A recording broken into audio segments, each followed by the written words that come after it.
Hello, I'm Victoria Gallagher from HipTalk.com, and today I want to talk to you and give you a little bit of a demonstration for how your brain works. I want to teach you this because I want you to understand how hypnosis really works and how it can help you to create the new habits in your life that you want and to be able to make all kinds of changes that you would like to make in your life.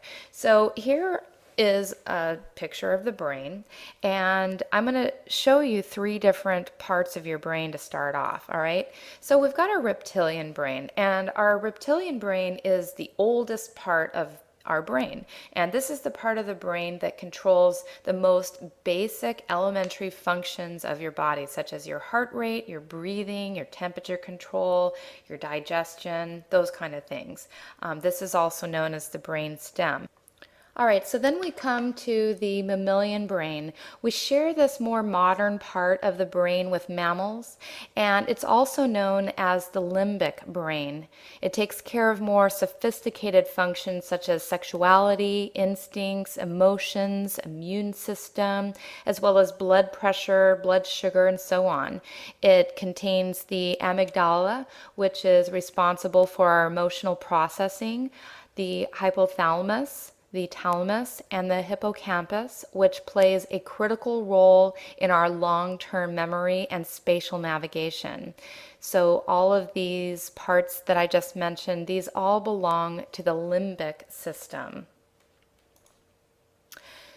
And then the most recent and the largest part of our brain is called the cortex, and that is on the top of the brain. The neocortex processes all the visual, auditory, kinesthetic data, as well as your reasoning and intellectual processes.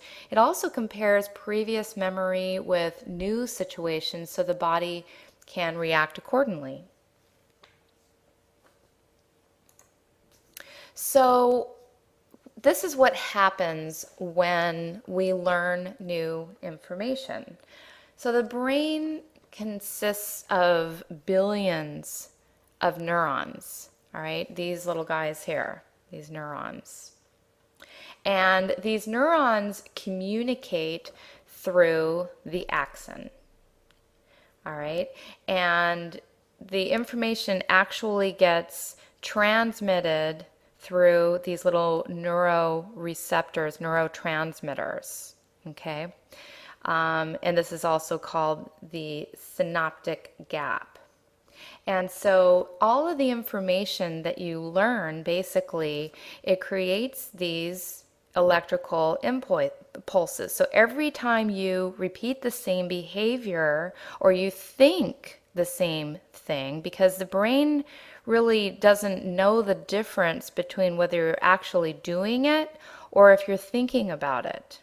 All right, and this is important information to understand. It doesn't know the difference between whether you're actually doing it or if you're just thinking about it. And so every time you think about it or do it, this electrical impulse, the electrical impulses get stimulated, and this gets stronger and stronger and stronger. These connections between neurons and neurons, they just continue to get stronger and stronger.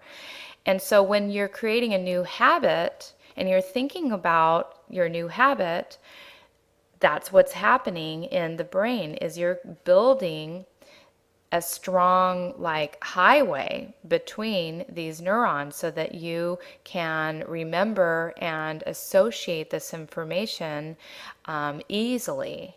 So you don't have to consciously think about things all the time. It just happens automatically. So when you are breaking a new habit, though, the exact opposite of this is happening. These electrical impulses are getting weaker and weaker.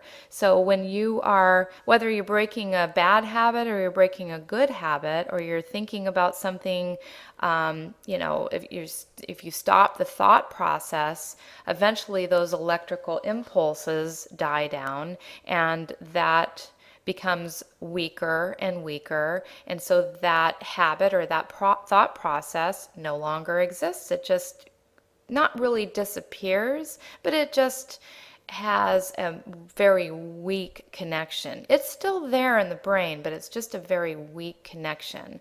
And meanwhile, you're building strong connections between these new thought processes, and that is how habits are created, and that is how memories are created, and that is how your brain learns new information.